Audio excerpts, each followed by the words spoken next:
We're getting ready to get going here. Thanks everybody for jumping on and joining us this week. My name is Chuck Rocha, and welcome to the Rocha Revolution. We are so honored today to be joined by my buddy from Michigan, John Paul Torres. John Paul, thanks for being on. All right, thanks for having me, Chuck. Appreciate it. And you probably just go by John, but I'm going to tell you that I played football, and one of my Mhm. best friends was named John Paul growing up, so they just always went together. Do you want me to just say John or John Paul? John Paul actually is what I prefer. I go by Ah, that. The story behind that. So, well, I think I wanted my listeners to kind of know who you were. So when you tell that story, tell us now and tell us a little bit how a Latino got to Michigan to run for Congress. yeah. So yeah, the story is my mother named me after Pope John Paul one. So she was very devout Catholic, like a lot of Mexican Americans. And when I was born, Pope John Paul one had just became the Pope, and I was born. I was sick as a child, all the way to the point where they actually read me my last rites. They Oh, thought I wasn't wow. going to make it. So my mom prayed and prayed and prayed, and a miracle happened. But right around the time that miracle happened, Pope John Paul one mysteriously passed away. He was only Pope for a few weeks, and so Pope John Paul II came in right after I was born, and he took on the name Pope John Paul. So my mother named me John Paul after the Pope. So she always believed that Pope John Paul one had given his life for me. So that's the story behind it. That's a beautiful story. Good for your mother. Was your mother from Mexico? She was actually Mexican American. She was Chicana. So, Nah. and that's interesting, playing to the story of how my family ended up in Michigan. So on my mother's side, my family's been here for 100 years, since the 1920s, in the district right here. My grandfather and my grandmother immigrated here from Mexico, from northern Mexico. So my mother was always a Chicana. She was born in 1937. And my father, though, he's a direct immigrant from La Ciudad de Mexico, from Mexico. So one of these where, as Mexican Americans, we all kind of got like, one foot in, one foot out, and we gotta, like they say in Salina, we gotta be, the best at both ends, right? So for me, it was being Mexican on one side and having cousins in Mexico and aunts and uncles all in Mexico, and then on the other side, everybody was so Americanized. So but my dad, he immigrated here back in the 1960s, made his way up to Detroit. Came up, the migrant fields were up here. He heard about the automotive industry. And when he got here, he was a undocumented alien, came into to Michigan, was undocumented. He was inspired by the civil rights movement. He saw the civil rights movement happening, and he realized the beauty of democracy in America.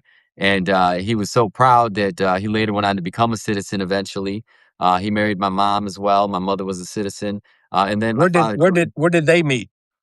They met here in Michigan. Yeah, they met here in Michigan. So my mother did a lot of work with the immigrant community. So they crossed paths that way. She was doing a lot of outreach work. She was a social worker in the Pontiac area, which has a very high level of Latinos and Latino immigrants here in this district. So, but that's how they met. And my dad, he joined the army. He was proud to be an American.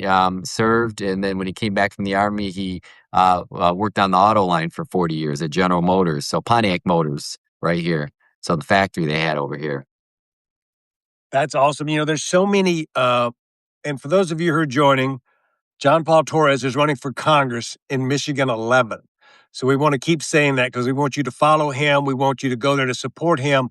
And I wanted folks to know that I've dedicated a lot of the time to the Rocha Revolution to show the different stories of people that are running for office and people that were in office. Last week, we were joined by Congressman Raul Ruiz, who had an interesting story of growing up in a trailer house in the Coachella Valley, going off to medical school and returning to the Valley to become an emergency room doctor. And then against all odds, funny story here, John Paul, he ran for Congress against Mary Bono, the Oh wife yeah. of the famous singer with Sonny and Cher, Sonny Bono. Yeah. And he was never supposed to win that election, and he did.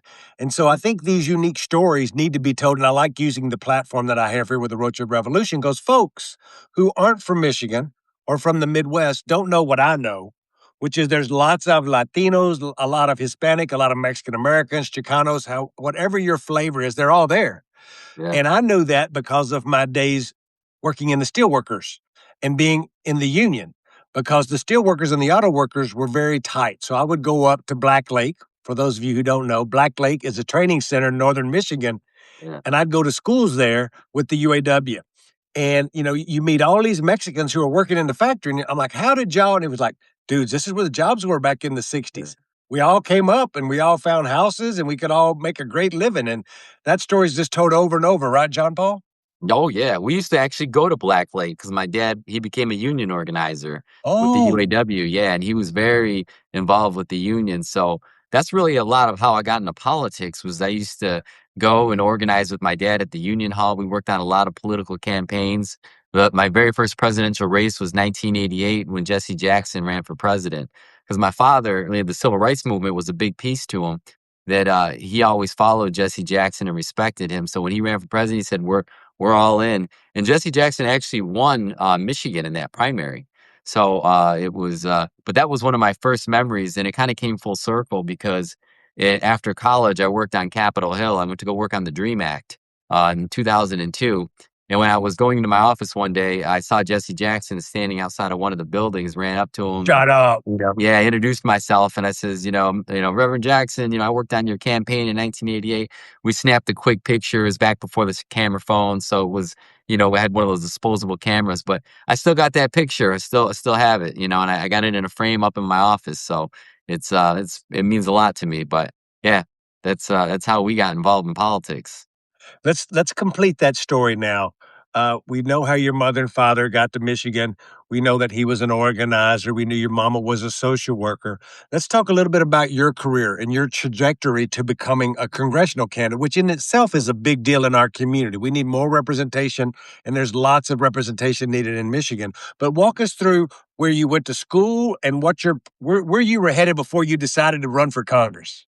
Yeah. So interestingly enough, if we get elected to Congress, we'd be the first Latino elected to Congress in Michigan history. 189 years. We've never had a congressperson or a senator. So that would be in and of itself amazing. But the trajectory started out, my wife and I, we were high school sweethearts.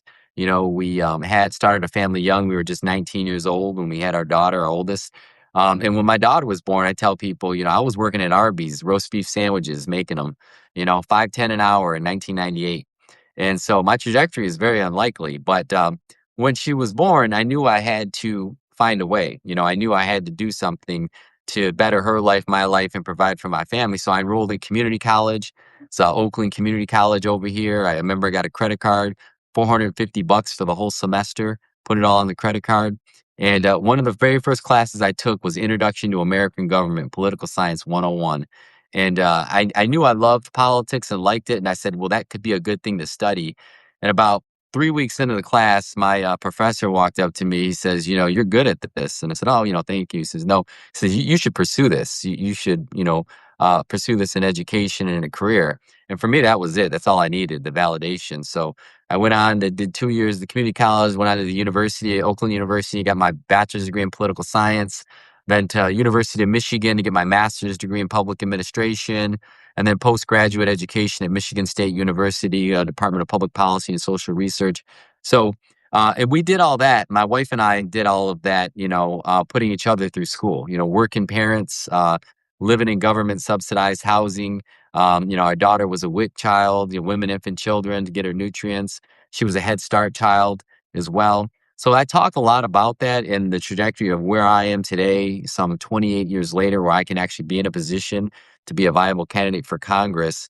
Um, and I talk about those benefits that are being cut by the current administration in that big bill. Cuts to Medicaid, Medicare, SNAP benefits, all those kinds of things. Those are the kinds of things that help me and my wife get to where we are in our lives now. And if it was not for those low interest student loan programs, we would not have been able to get education, go on to have the careers that we now have. If it was not for the Head Start programs, it wouldn't be for my daughter, going on to my daughter's an attorney now. She's a lawyer and very proud of her. She sues corporations and takes on, takes up the fight for the little guy and fights hard for him. She's a third year into being attorney, very proud. And but those are the kinds of things that that create the American dream. So being where we are today, we owe a lot to many of those programs that were in place that help people. No, I think that that's really incredible. And the way that you talk about it, you could tell that you understand it. You know, we have a lot of similarities. And I remember the first time we talked on the phone, it's a funny story we'll tell later, but I had my kid when I was 19. Yeah. And Cool. He's a union steam fitter in Pittsburgh. He is now 35 years old, soon to be 36 next month. And, you know, it's something to be said about um, understanding when you're a kid raising a kid. Yeah. There's a lot of, you know, understanding what government assistance is about is a real thing, and understanding the real impact it has on kids like me and you when we were kids with our kids. Right Yeah. now my son has grandsons. I'm taking him on spring break because me and my mama never could afford. I had a little sister could afford to go on vacation. I know what vacations was. I know people took vacations, but in the summertime when we was out of school, Mama would take us to Six Flags, and Yeah. that was our big trip, as we got to go up there and ride the roller coasters, and that was a big deal. I didn't realize people went on trips. That was not something. Now I try to do that with my grandsons, you know, try to give them the life, you know, that Yeah. me and you probably didn't get to live. It's so awesome that your daughter's a lawyer now and that you were an organizer and you've done all this with this great education. And your dad was an organizer. Speaking of being an organizer, and how this district is, let the folks know geographically where this district sits in Michigan. And then Oh, after you talk about where it is, talk about the kinds of people that live in this district. Is it a richy rich district? Is it a very poor district? Is it a combination? And yeah. where I is it? think Yeah, so it's in Metro Detroit. So I live about 45 minutes away from Detroit. The district probably nudges up to about 10 minutes away from Detroit. Um, there's about 32 communities in the district. I'm on the school board right now. It's one of the largest school districts in the state. I represent about five of the communities in the district right now, about 100,000 people. It is Oakland County is more affluent. It is definitely a much more affluent community. Average median household income is about $95,000 a year, but it's also very diverse as well. There's probably about 67%, white Caucasian, and then a split up of African American, Latino, Asian, mix in between. So there's diversity to it. The district leans Democrat. It's about a 60-40 split in the district. And I think there are pockets of the district as well, though, that really make it a microcosm of America. Because if you go to the next city over, the edge of my school district, right over here, on the other side is Pontiac, where the Pontiac Motors plant used to be, where there's a lot of Latinos over there. But that's a lower socioeconomic area community. They got hit hard when the automotive industry and they closed down the plant over there. My school district over here that I sit on, we have a free reduced lunch rate upwards of 90% at one of the elementary schools. And then we got, $1 million lake houses on the other end of the district. So it's just a cross section of different people, languages, all types, and I think for me, I've loved this district, this community, because this is where I've lived my whole life, and this is where my family's always been. So to be able to be part of somebody who's running for a seat in Congress to go to Washington D.C., somebody who I lived in this Waterford area early part of my life. I lived in Pontiac for the early part of my life, growing up, and to be able to actually run for a congressional seat to represent these communities, going all around to these communities all my life, it's just an honor, really. And I'm excited about that. Let's talk about the district. Tell the folks who sits in the district now and how many people you have and how the race is kind of coming together. Is Yeah. it So sound and is it just a primary? I know all these answers, but I want you to explain it. Or is there gonna be a general election? Is the election just a primary? Is it an open seat? Is it contested? yeah, so it's an open seat. Our current congressperson is running for the United States Senate. So And who is that? it's Haley Stevens. Haley Stevens. So they have a three-way contested primary in the Senate right now. That's a really big one right now that everybody's watching. Then this seat is open. So we have a crowded field. We have about six people running, but our primary isn't until August. So August 4th will be our primary. The the filing deadline is coming up in about mid-April. April 21st is the filing deadline. So we still don't even know what the field looks like right now yet. But so it is a crowded field. The district, I think, it is Democrat. You know, it's about a 60-40 split. There's some Republicans who are running, and they're going to make a bid for trying to win this. But we did have an interesting thing happen. One of the candidates that's a Democrat that was running is now running as an independent. So, and then we also have our governor's race this year too. And one of the candidates in that governor's race is running as an independent as well, who's actually the mayor of the city of Detroit. So, that may play a little bit into things and making things a little bit more different.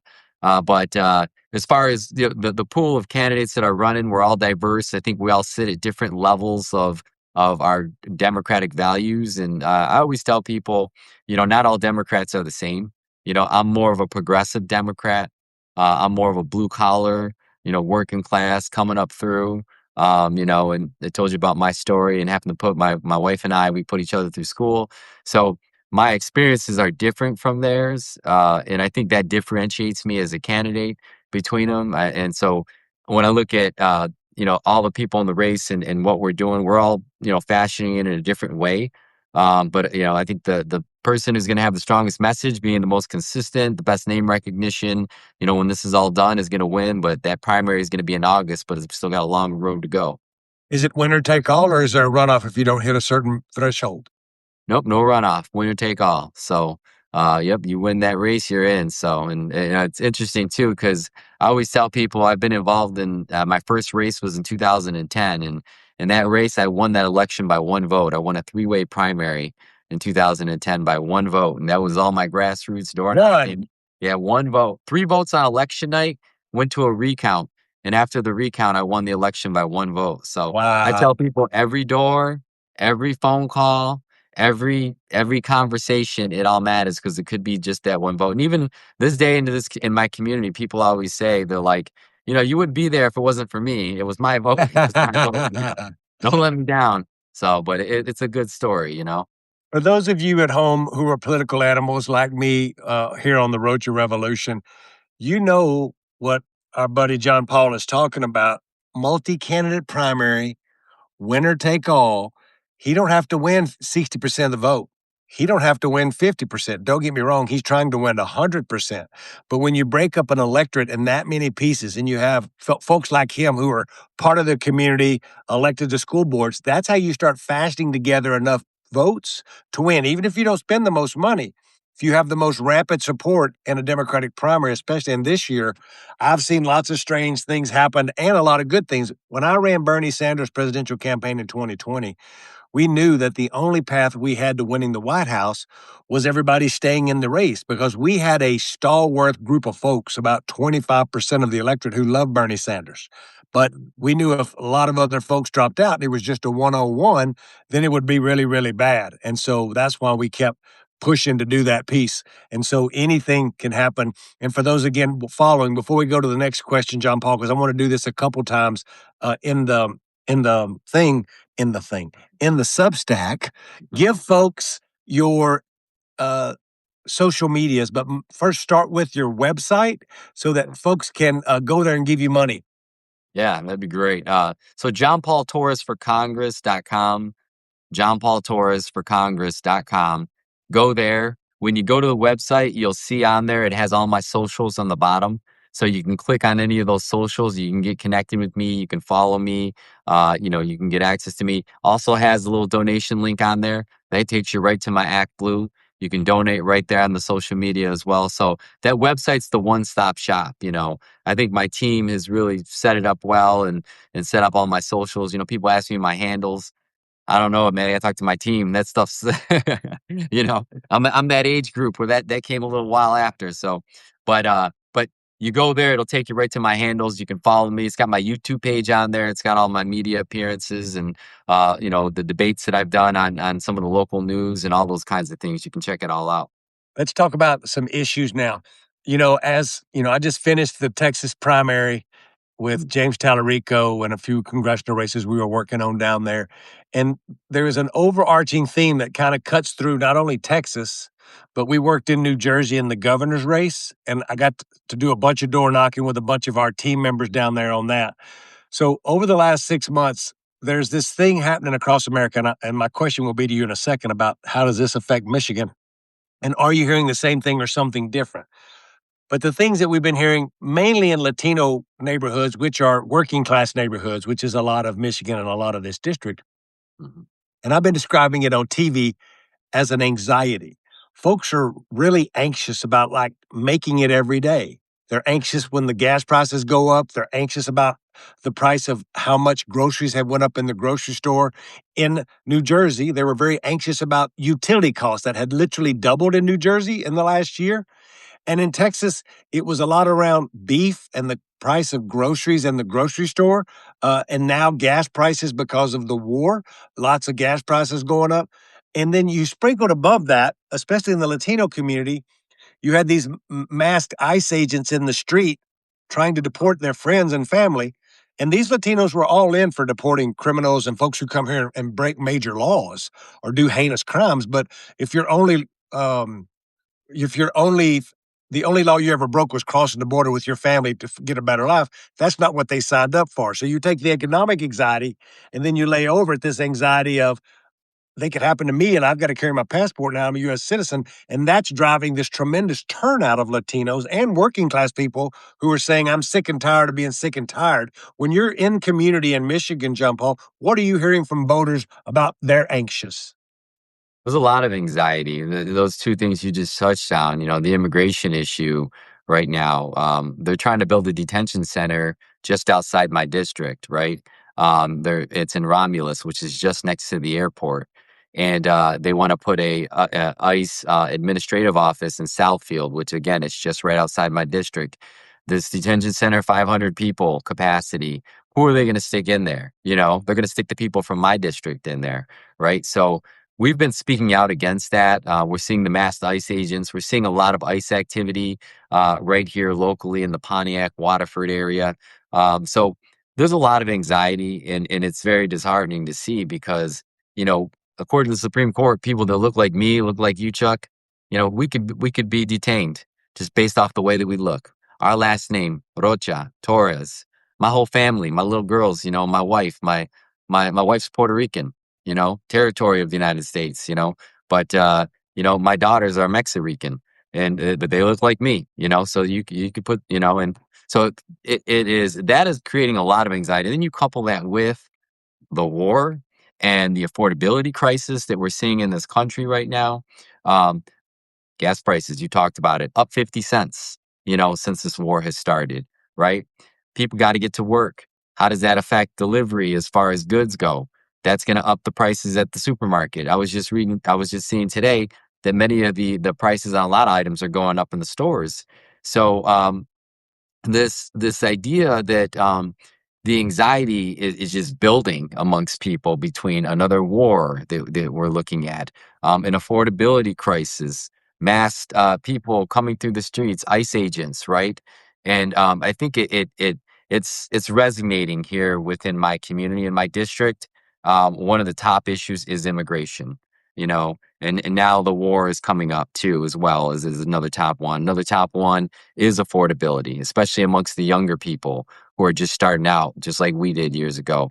And you're living paycheck to paycheck at that time. So any little change in what's happening in your finances can really affect you, and it can affect your lifestyle and your kids.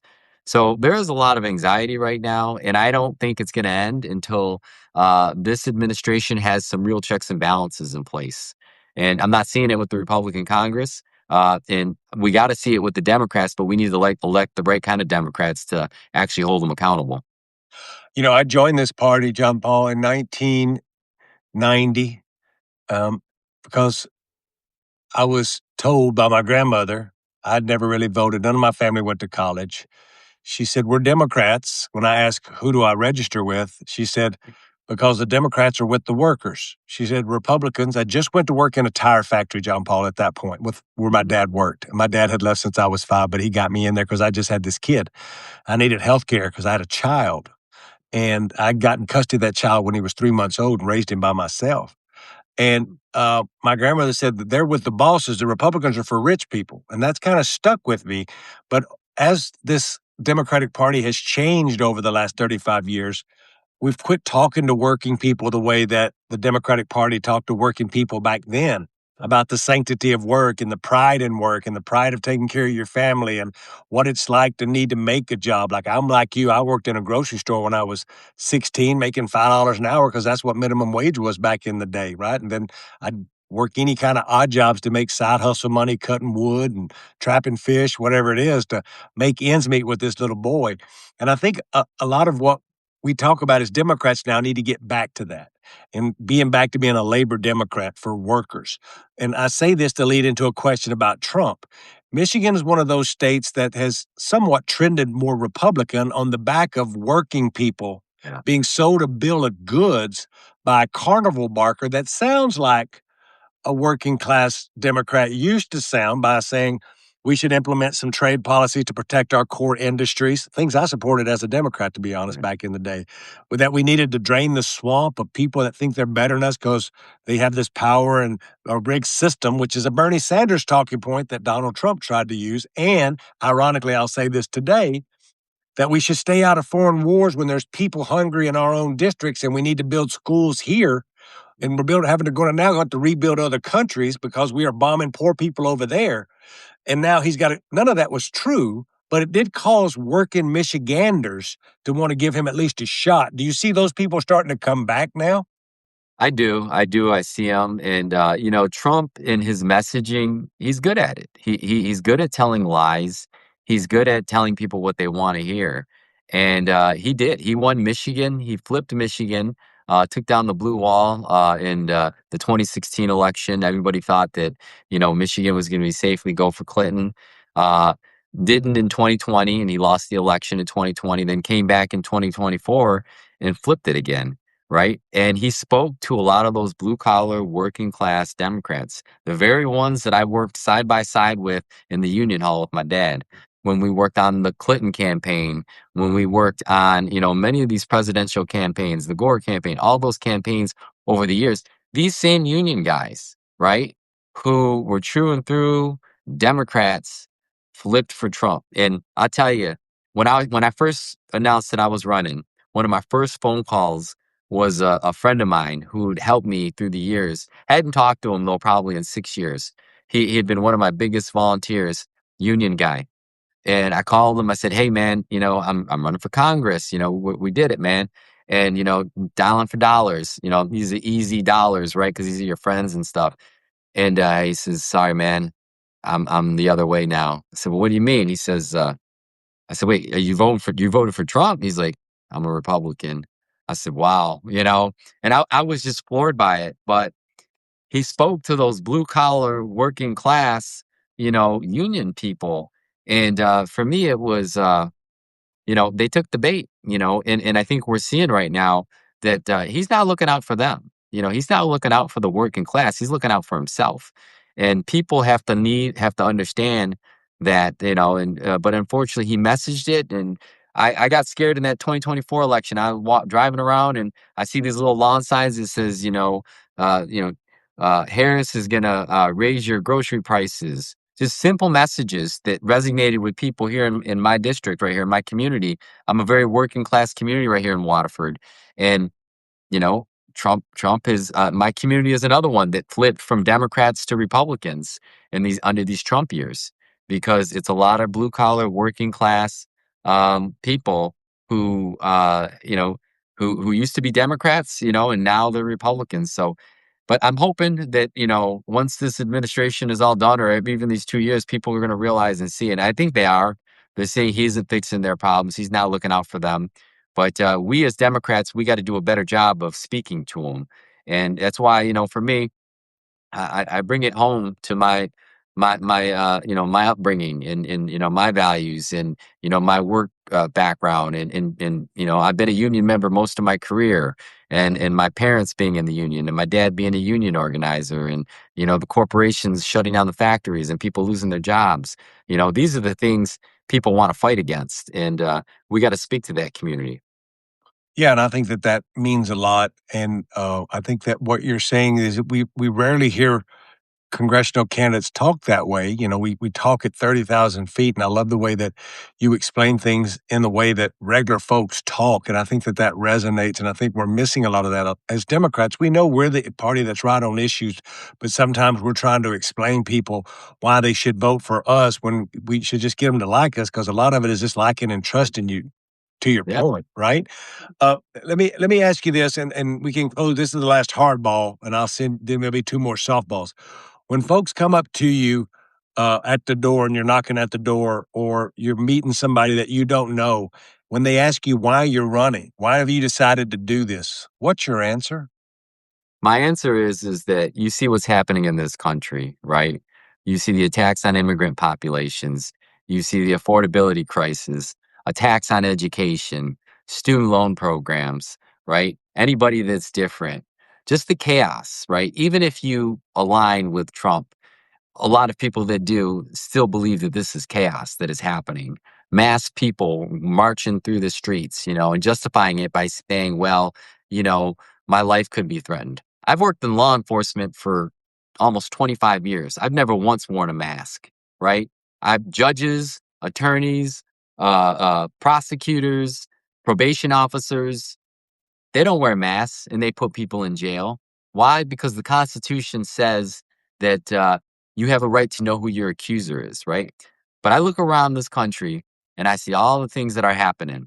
And one day, my kids, my grandkids, they're going to come to me and they're going to say, "Hey, Dad, hey, Grandpa, what did you do?"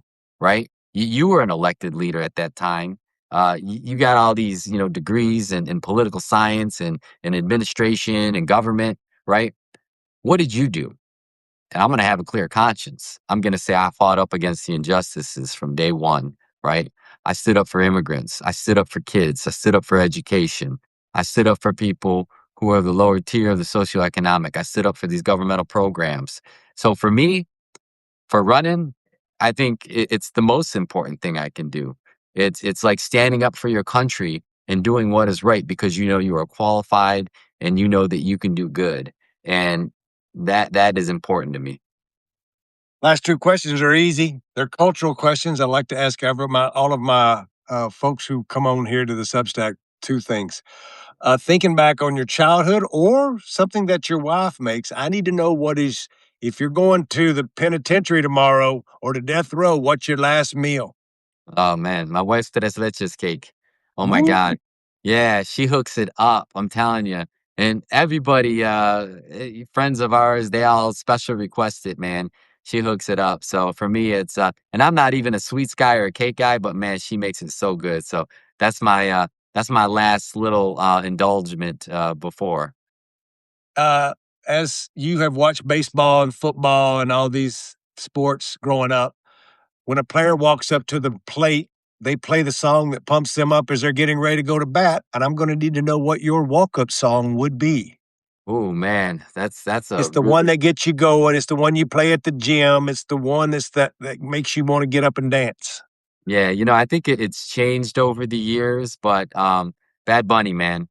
I got to go with Bad Bunny. Anything Bad Bunny. He's on my playlist constantly, and my wife is just obsessed with Bad Bunny. So it gets you going. Anything Latino, man. The Latino hits. It's got flavor to it. It just gets me going. It makes me feel good about my culture, and it makes me remember my childhood. Right, going to the Mexican store with my mom in the Latino market and picking out a piñata on my birthday. Those kinds of things, and it makes me proud of my gente, my people. And when I talk about my gente, I talk about the Latinos in general, Puerto Ricans, Mexicans, Dominicans, all of us. We're all one people. There's variations, very different dialects, but the general beats of our culture just they bring pride to me and strength. And I think anything under that umbrella, I'm with. John Paul Torres is running for Congress in Michigan 11. He is an example of what we would like to see in congressional candidates all across America. It's an open Democratic seat. There's a bunch of people running in a primary to see who will replace Haley Stevens there. And John Paul, if you would, for the audience, give us your website one more time where folks can go and donate. Yeah, John Paul Torres for Congress.com, John Paul Torres for Congress.com. My socials are all connected on there, donate buttons on there. Everything's there. You can read up all my issues, go to my YouTube, watch many of my videos, my speaking engagements, my interviews, all those kinds of things. We appreciate you being on today. I promise you, y'all are not going to be let down if you go check out some of his YouTubes. And this is more important, share with some of your friends. Take his website. Say you heard him today on the Rocha Revolution. He's a very impressive candidate. I've done this for a long time. And John Paul, I appreciate you taking a little bit of your time today, and I'll see you soon. All right, Chuck. Thank you. Y'all Appreciate it. be good. All right.